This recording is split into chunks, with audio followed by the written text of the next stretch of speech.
Chapter 5, Side B. I think I actually want to take a quick break before we start it.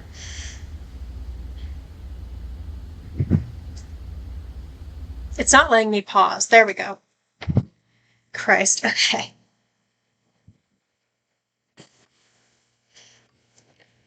Alright, so I'm just going to take a quick, Alright, I'm back. Let's do this. I changed the content warnings for episode 5. Welcome back, Alex. Do you want to talk about your time in Colorado? Let's start with something positive. What did you learn from your visit to Haven Springs?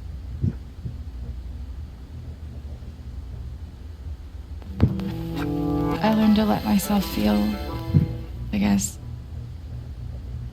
and to not be afraid of those feelings. Couldn't one argue that those old fears turned out to be justified? What do you make of that friction?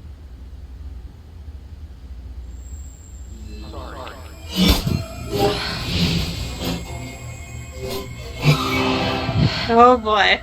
This is just... I suppose it's so I'm proud good. of you for trying. You helped some people.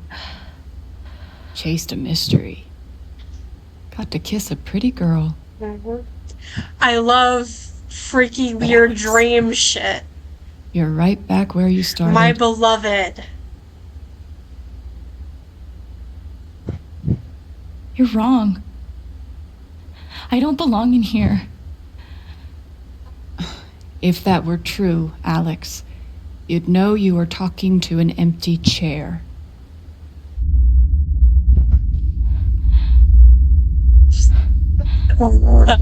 Sorry, I'm just making noises, but oh god, it's so good. What the fuck? Here we go, people. It's Life is Strange dream sequence time.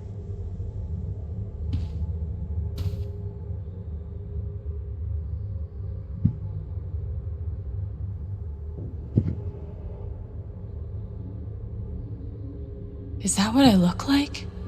Really? Hey, my guitar. Knock, knock. Okay, before we knock on the guitar case, I want to look at this stuff.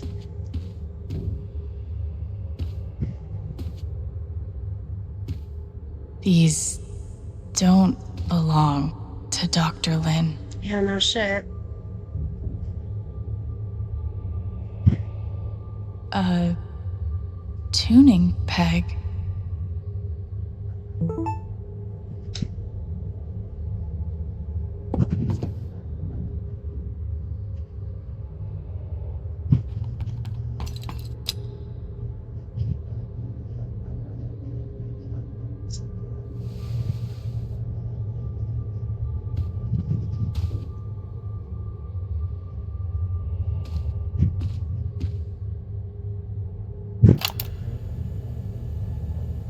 Years ago, I made a mistake.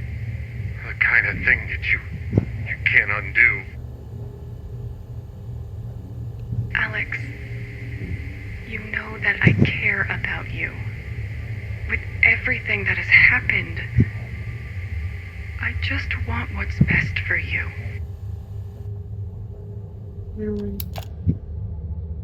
I think the mixing of Dr. Lin in this situation and Jed is interesting.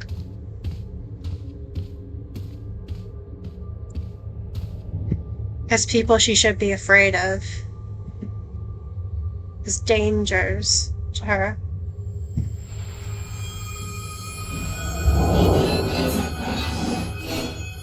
And like the flashing lights and her being like kind of like number clutching her head or like seeming like she has a headache.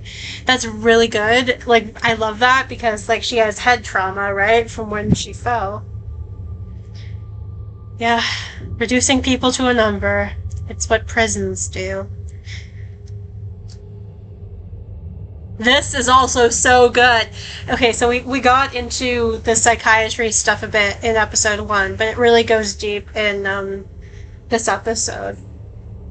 Alexandra Alex Chen, age 21, gender F. Symptoms: emotional instability, occasional violent outbursts, hallucinations visual, hallucinations oral. I don't know what oral hallucinations are, because they're not auditory, right? Delusional ideation, depression, anxiety. Diagnosis: question mark, question mark, question mark. That's so funny and good, because, like,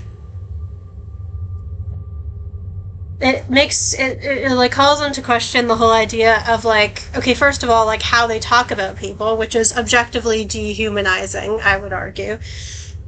And, like, it also calls into question, like, with the whole diagnosis, question mark, question mark, question mark, the thing of, like, the medical act of diagnosing people, putting people into these boxes, and, like, assigning them a label and being like, this is what's going on, this is what you are, and this is how we should, quote-unquote, treat you.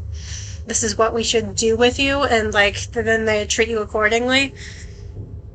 And it's like, okay, I've spoken before in my, before the Storm video essay about how useful and important labels can be, and I do really believe that, but the difference is, like, there's a difference between, like, using labels in, like, a self-affirming way to, like, better understand yourself and find community, and also we live in a society where, like, ableism exists and is systemic, and sanism exists, and we need to, like, know, and we live in sort of like a,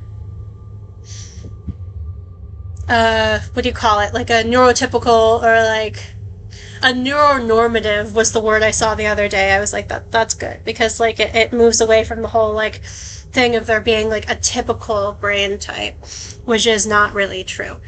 It's like the kind of brain way of thinking and way of doing things that's, like, normalized in our society, particularly by capitalism.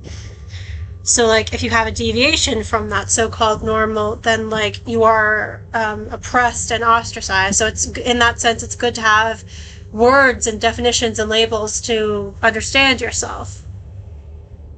Like, we have these words for our sexualities, for example, because we live in a heteronormative, cis-heteronormative world. Like, we wouldn't, in theory, arguably, we wouldn't need words like lesbian, gay, bisexual, etc. if we didn't live in a world that oppresses us based on our genders and sexualities and the way those, like, intersect.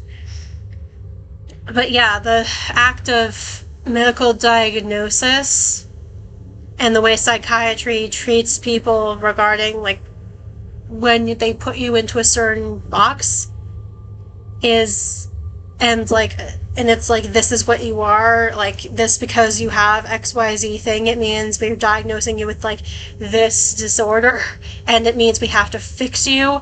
That is all deeply problematic and deeply suspect, and also deeply colonial and built on, like, a Western understanding of what normal is and what normal behaviors are. Thrown down a... what? Oh, I forgot how good this is also. Alex experiences a detailed and robust delusion that she is able to read other people's emotional states, and believes that because of this quote-unquote ability, she is uniquely equipped to help others overcome their own emotional trauma. It is difficult to overlook the irony of someone as profoundly dysfunctional as Alex adopting the role of emotional caretaker.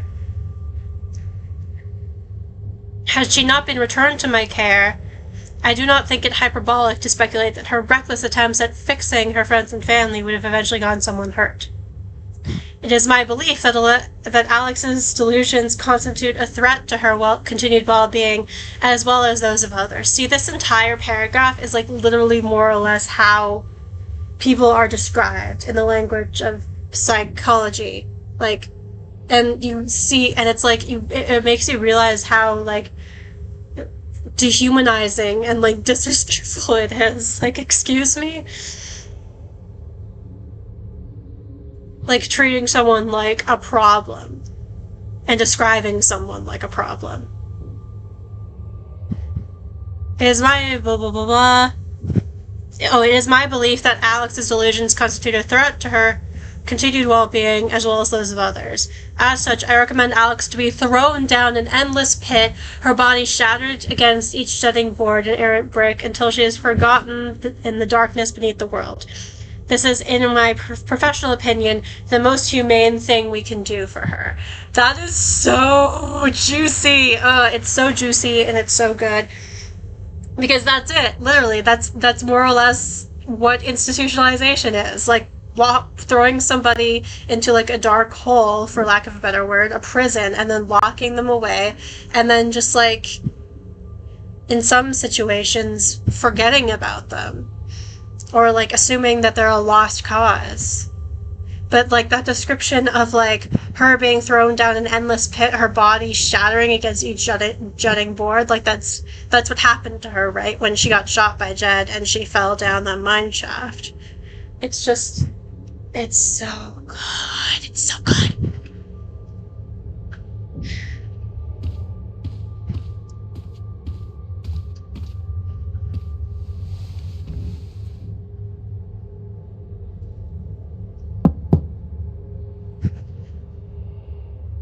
Who's there?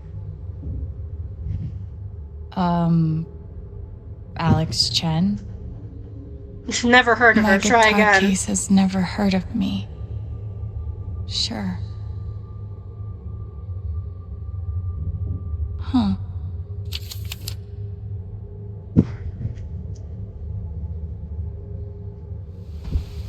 Oh yeah, I think you have to use her case number as the combination. Hang on, let me double check what that is.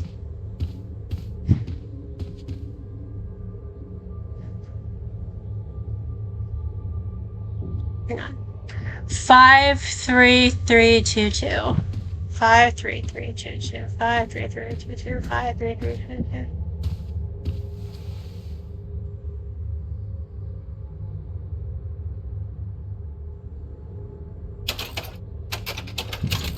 Five, three, three, two, two. Go.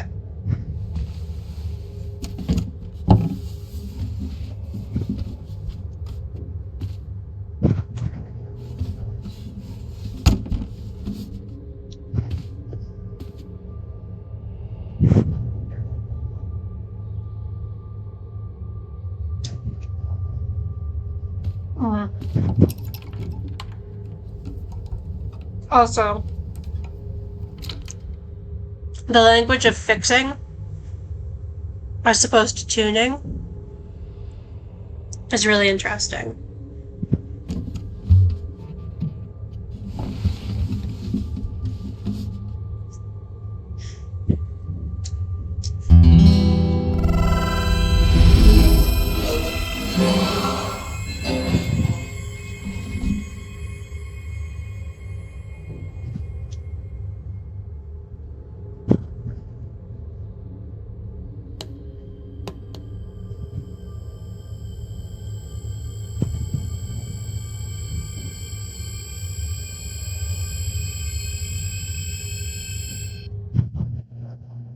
Whoever came up with this shit deserves a raise, for real.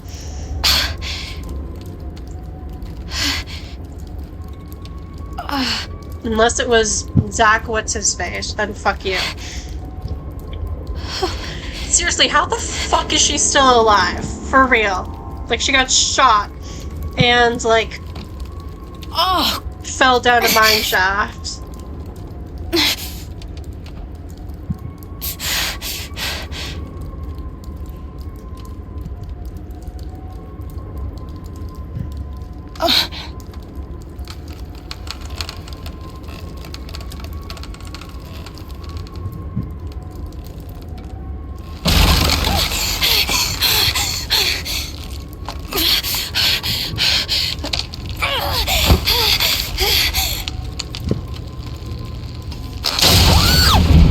Oh crap.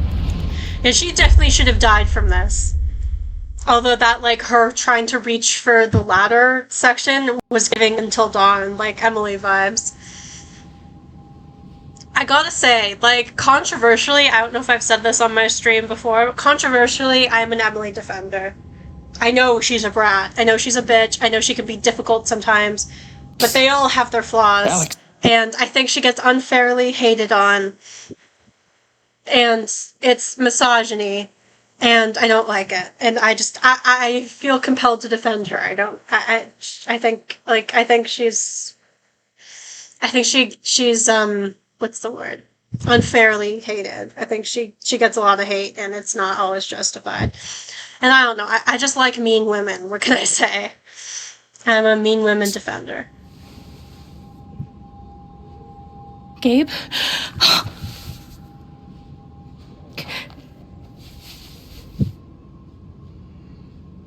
You're dead.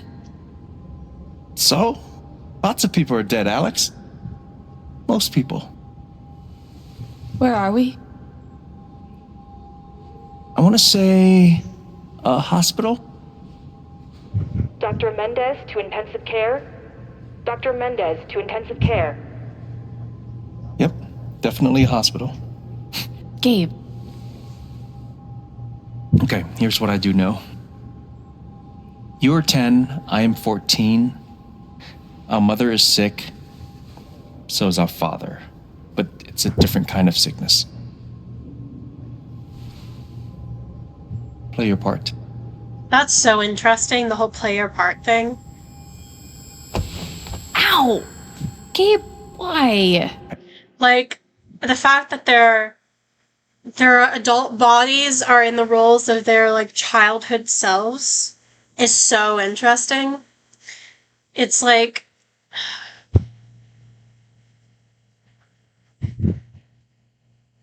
I don't know how to, like, deep it, but it's, like, something... I'm thinking about, like, how, like, you carry, like, your trauma from your childhood with you.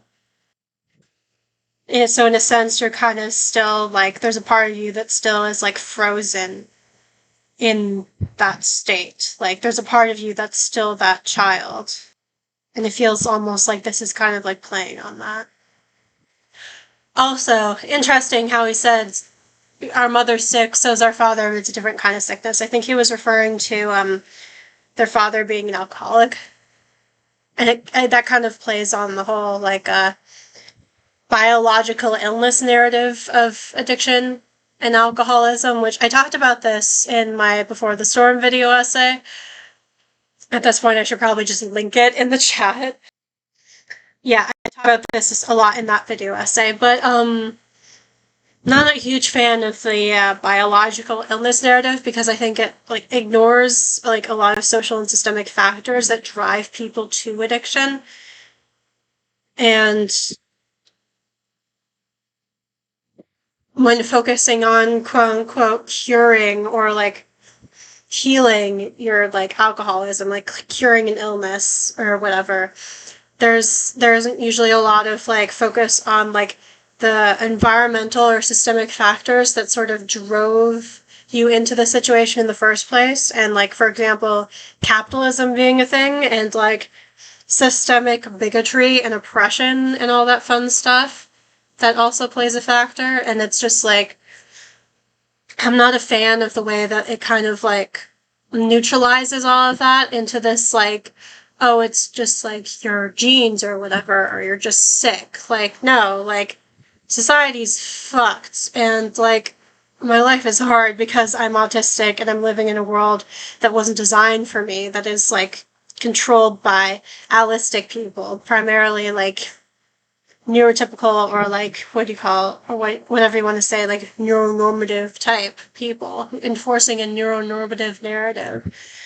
And a bunch of other stuff that, like, piles on top of each other, like, that shit doesn't come out of nowhere, and so yeah, I'm not the biggest fan of, like, a biological illness narrative of addiction. I think it's kind of reductive. I didn't do anything. Stop. Both of you. Dad. Behave.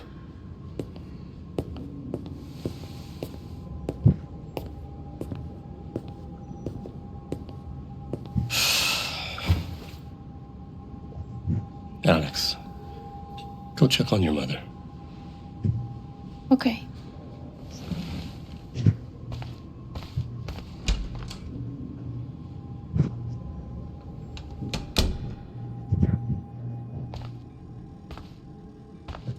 She was right over there, waiting for me.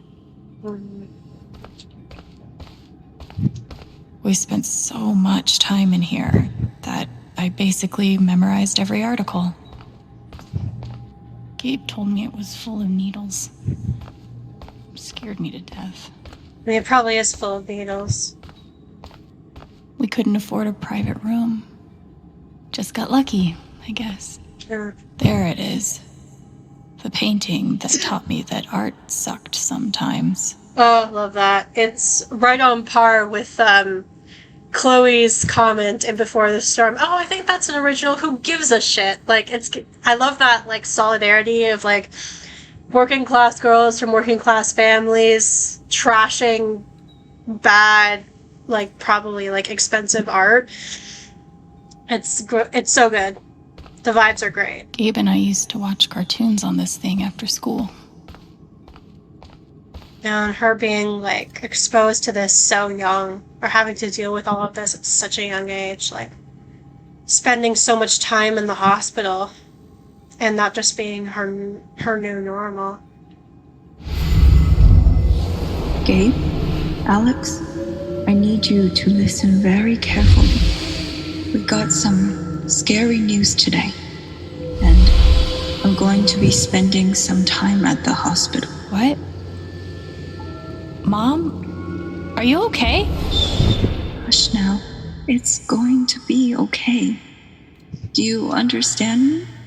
Things will be different for a little while, but I am going to be okay.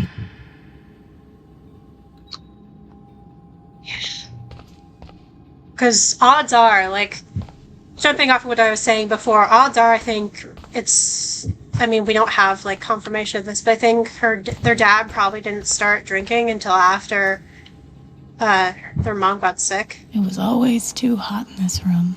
God, I feel that right now. I really do. I feel you, girl.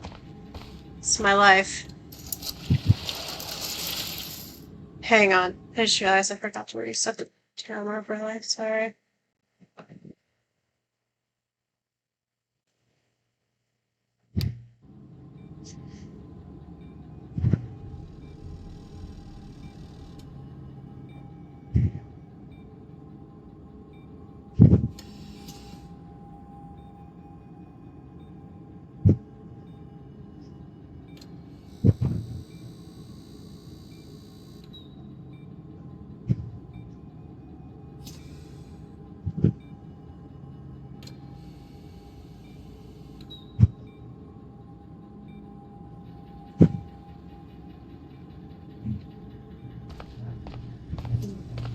How many nights did Dad spend in this room?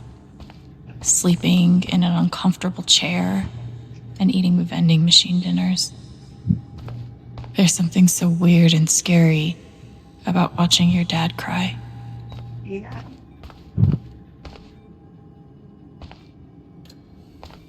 Hi, Mom.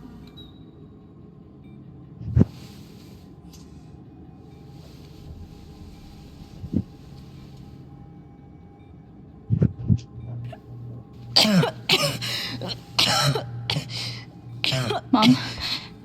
Mom. Such a brave girl. How do you ever get so brave? Is that how it went? You don't think you missed anything?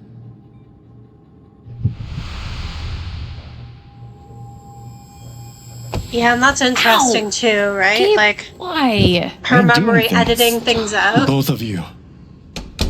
Dad. Or changing it Behave. to protect her, maybe.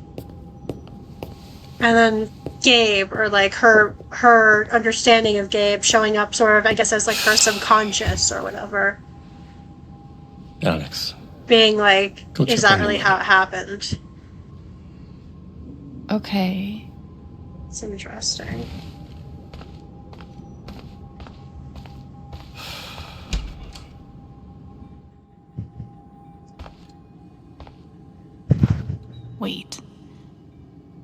Did I miss something?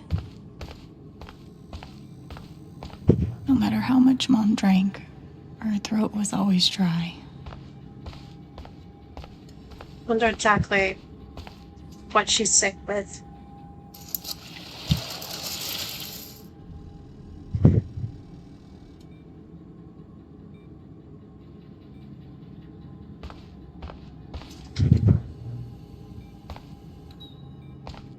Hi, Mom.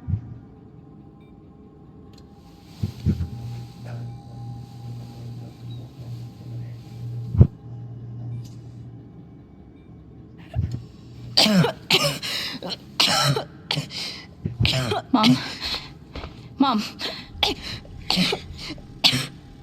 Water, Alex. Get her some water. Or you could do it, but okay.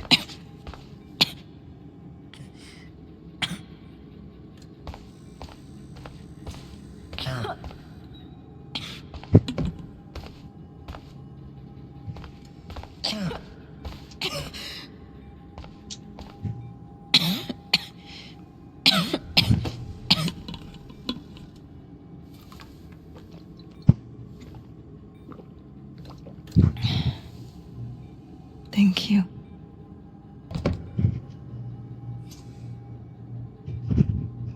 You almost never cried, even when you were very small. Did you know that? That's probably not a good sign, actually. That's been my biggest challenge with you. How do you take care of someone who is already so strong? The scene makes me insane, for real.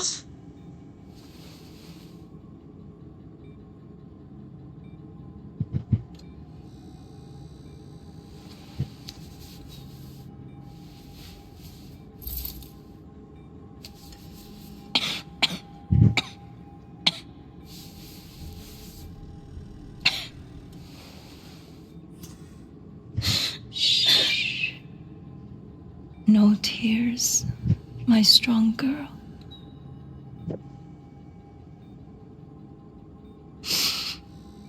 I want you to make me a promise. Your brother, your father, they are going to need you. You have to be strong. Oh, Will you do that? Oh my god. Alex. There's so much going on here. And yeah, I'll talk about it after.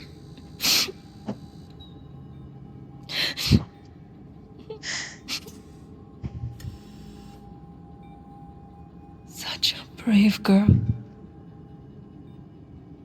How do you ever get so brave?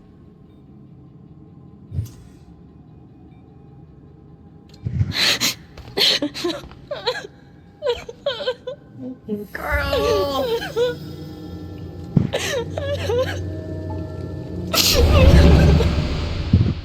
And this is the only time in the game that we see emotions coming from Alex, like in that way. Colored emotions. Like colored auras or whatever, you know? Okay. So, God, where do I start? There's so much going on with that. Like, gender dynamics and racialized gender dynamics. A lot of that stuff is explored in the gameassist video essay on True Colors that I've already mentioned in every other stream before this one because it's just so damn good. I think I'm going to put the link in the chat again, just for good measure. Your Best American Girl. Gender, Race, and Labor, I believe it's called. It explores a lot of, like, what Alex is... A lot of the dynamics of, like, Alex as a character and Alex's relationship from the perspective of, like, acknowledging and understanding her as an Asian American woman. And, like, the roles she's been put into playing, not just in her family as a young girl, but also now in adulthood. And, like, through how her like dynamics and relationships with other people, particularly Ryan, Like, I talked about that a bit in the previous streams, about the gender dynamics of Ryan, putting his emotions on Alex and making her responsible for his feelings and taking care of his feelings, while not doing anything to take care of her own emotions in return or be there for her in return. And how he is with his anger and how he externally projects his anger, as opposed to, like, Steph, who you see more sadness from. And a lot of the dynamic between Alex and Ryan is charged not just their gender, but also their race. And yes, Steph is also a white woman, but, like, with the way she, like, is with, and I'm just, like, echoing Sara's words at this point, like, the way she is with Alex, like, actually, like, asking her what she needs and being like, it's not your job to keep it all together, and, like, recognizing this, like, self-sacrificing nature in Alex and pointing it out and being like, hey, like, I'm here for you. If you need, like, you don't have to do that. It's not your job. You don't have to do that. It's okay. Essentially. As opposed to Ryan, who, like, I think is putting her in a very, like, and, like, I think Sara argues this as well in both the Game Assist Let's Play of True Colors and in the video essay as well, like, putting her in a very, like, both gendered and racialized role with the way he sees her and treats her and expects her to treat him and take care of him. And it's also worth mentioning that, like, when we talk about, like, patriarchal or, like, unhealthy gender roles in, like, communities of color, particularly, like, Asian communities, and we talk about, like, misogyny or, like, queerphobia in Asian communities, it's worth mentioning that all of this stuff was, like, brought in by colonization, by European colonizers. A lot of these gender dynamics were not present in these communities prior to colonization, or at least not present in the same way. Like, a lot of these communities had, like, understandings of, like, queerness or transness or whatever on some level that everyone was more or less chill with until European colonization came along with their Christianity and their, like, Western understanding of, like, Christianity or like, being Catholic or whatever. I still can't really tell the difference between the two. But anyways, and, like, forced it on these people, like, hey, like, you have to follow this, you have to do gender this way, otherwise we will punish you, essentially. And that's true for a lot of indigenous communities as well.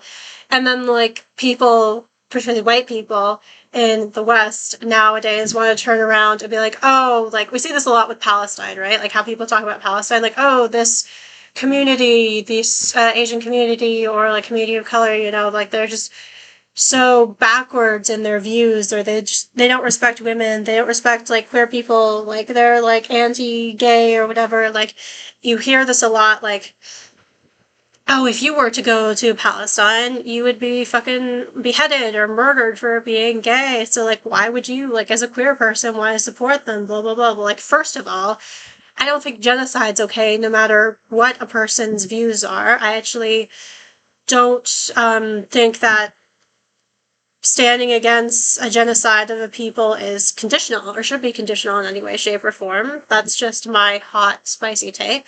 Second of all, you are way more likely as a queer person to be killed by the IOF, by the bombings of Israel, if you were to go to Gaza.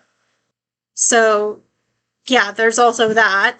Also, like, Palestinians are not a monolith. People have different opinions. And also, another thing, queer Palestinians exist, so that's why those arguments are stupid and bad. But the reason I bring all this up is because, like, a lot of Westerners, like, will, like, paint this, like, outlook of certain communities as, like, backwards or whatever for having these, like, views, and it's all very, like, one brush stroke painting, like, generalizing such and such. But it's also it's also completely, like, overlooking what I just said. The fact that, like, European colonization placed a lot of this on people. And that's why it's now embedded in a lot of, like, communities of color nowadays. So, like, when we talk about the like unhealthy pressure that Alex's mother is putting on her, for example, like the unhealthy gender roles and expectations that are being brought up here with the way Alex is forced into a caretaking role for her both her brother, who is older than her, and her father. It's like we should keep all of that in mind. I hope that makes sense. I'm basically just like reiterating everything that Sara's already said, Sara from Game Assist. But yeah.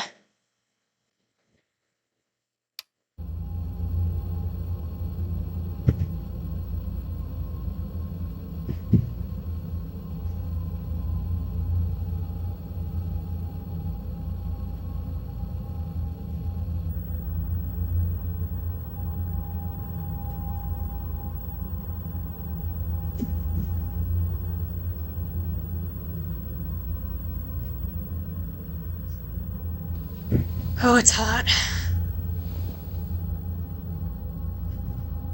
Got the fan working overtime over here.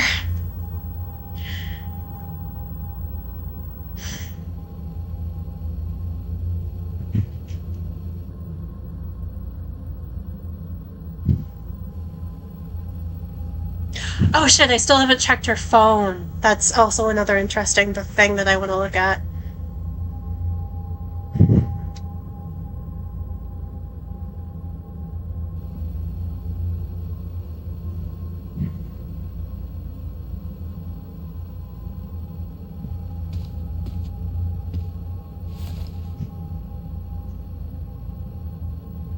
Was that the last time you talked to her? Mom. I think so. Do you miss her? Of course she does.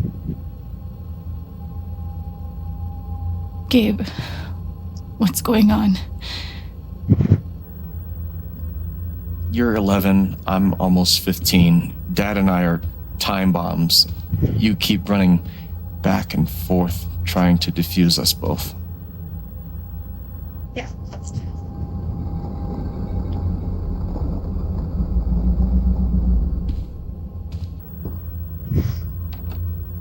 This is going to suck so bad.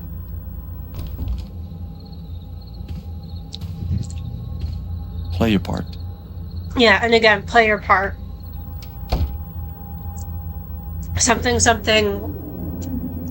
The gendered and racialized role she's been put into.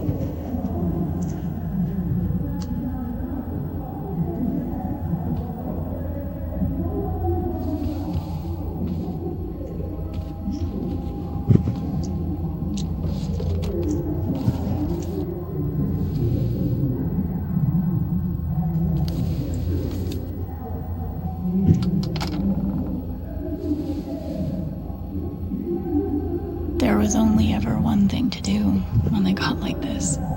Drown them out and wait for it to pass. The volume dial was my best friend on days like this.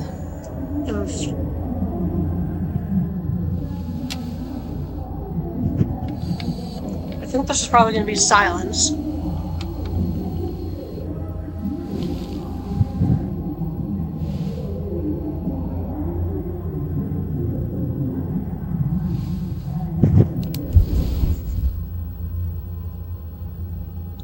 Yeah.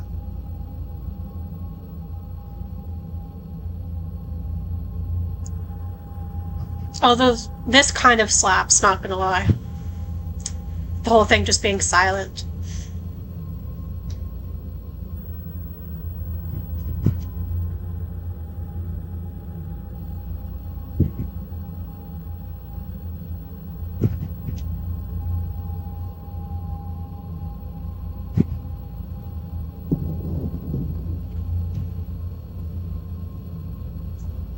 Alex? Hey. It's okay. It's just me. But you know that's not how it went down, right? Yeah, and this too is really interesting. Her brain changing or like altering things to try and protect her. It's so interesting that it's Gabe in this scenario being like, that's not how that happened. And forcing her to see these things, forcing her to deal with all of these things. To what end? For what purpose? It was my job to keep the peace. But no matter what I did, Mom and Dad had this TV before they had either of us. Gabe had barely used this backpack in weeks. Nobody could get him to go to school. The killer mistress tabs in this book weren't even close to right. Gabe loved Son of Lead back when it was an indie. It was too gory for me. Cleaning Dad's ashtray was not my favorite job in the world. Ew, yeah, I could imagine. At least I managed to hold on to you, Shoo Shoo. Yeah, back when Shoo Shoo still had both ears. Dad's laundry. I always set it here when it was done so he could find it. This was probably the most expensive thing we owned. It kind of kept me sane. Yeah, continuing the theme of like music being the thing that keeps her calm and keeps her like together, and comparing that to like Sean's art and like Max's art, Max's photography, Chloe's graffiti, like all that stuff as their ways of like coping with shit. Yeah, and here we have the oranges and the incense. I tried so hard to keep like my Gabe's promise shrine. to her. Well, she shouldn't have put all that on you. You were a child. And also just one person. Mom's old sewing kit. Don't think I've ever even tasted a butter cookie. That's kind of like, I've heard that's kind of a cliche in immigrant families, or like next generation immigrant families. Like you have like the cookie tin with like the sewing supplies and stuff. What was I saying? Oh yeah, cookie tins being filled with sewing supplies. It's kind of a thing. But my grandma had one too. So it's not strictly like an Asian thing or like I don't really think we could consider ourselves any sort of immigrant family. When like it was my great grandfather who immigrated from Poland, and I think my grandma's grandparents who immigrated to Canada from the UK, from England. So yeah, like it's not really the same thing. But Sara brought up an interesting point in the Life is Strange 2 stream, which is that like a lot of things that a lot of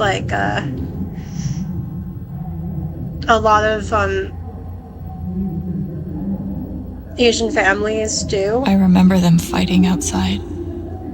I just are wanted to help. Kind of British sometimes because of colonization. It was full of greeting cards.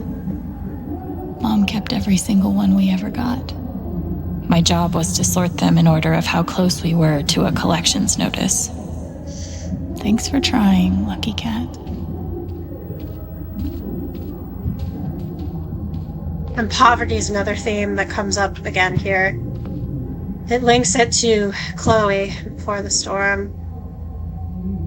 I wanted to be a werewolf that Halloween. Couldn't afford the costume. Like the thing with the art pieces, the expensive fancy art pieces that both Chloe and Alex are making fun of.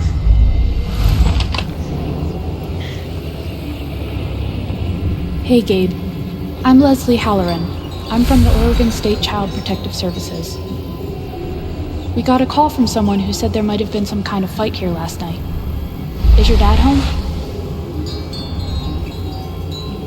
Oh, gosh. You know what? That was like rehearsal. And I'm in this play at school, and my dad, he was helping me learn my lines. Must be some play. But if you need anything, my number is on there, okay?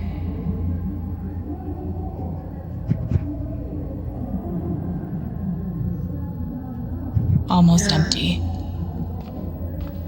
Almost always. 2 cups water for 1 cup rice. Set timer for 30 minutes. Do your history homework. Serve. Gabe used to steal Dad's beer all the time. It was like the one thing they didn't fight about. Self-medication. Self-medication. We never really touched these after Mom died. She was such a good cook.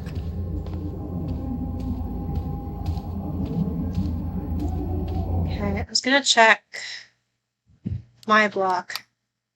This is also really interesting, following our conversations about psychiatry. ISO, one missing patient, answers to Alex. She was always scratching at the door, trying to get out, but she's declawed, so her capacity to fend for herself is minimal. If spotted, please exercise caution when approaching. She will appear friendly and normal, but we've had some behavioral issues in the past. Please help me find my patient. I'm starting to get worried. That is so... Oh. I'm just like... Sorry, I just keep making noises. It's so juicy. It's so juicy. It's so good. Like, I'm vibrating with all of the, like, anti-psych discourse stuff. It's just like, oh, it's so good. Like, the comparison between, like talking about her like an animal who's, like, escaped captivity. Like, that's so... It's true, for one thing. Like, how, like, they treat people in prisons and institutionalizing someone, like psychiatric institutions are prisons. Like, you're locked in, you can't get out. And, like, just those comparisons. And she will appear friendly and normal, but we've had some behavioral issues in the past. Like, oh, it's just... It's so juicy. That's all I can say. It's just so juicy and good. Like, the dehumanization, it's so on point.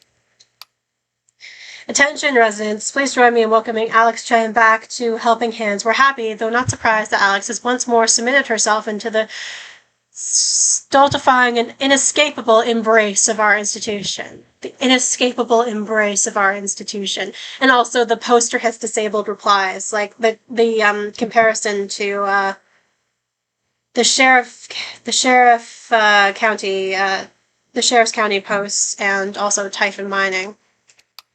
In light of all the recent excitement, now is a good time to remind Helping Hands residents that impulses to leave our institution, while understandable, are best resisted. Remember, the outside world is sharp-toothed and possessed of an insatiable hunger, and you're soft and slow and appetizing. Why throw yourself into its mouth? Throw yourself instead into mine. Just,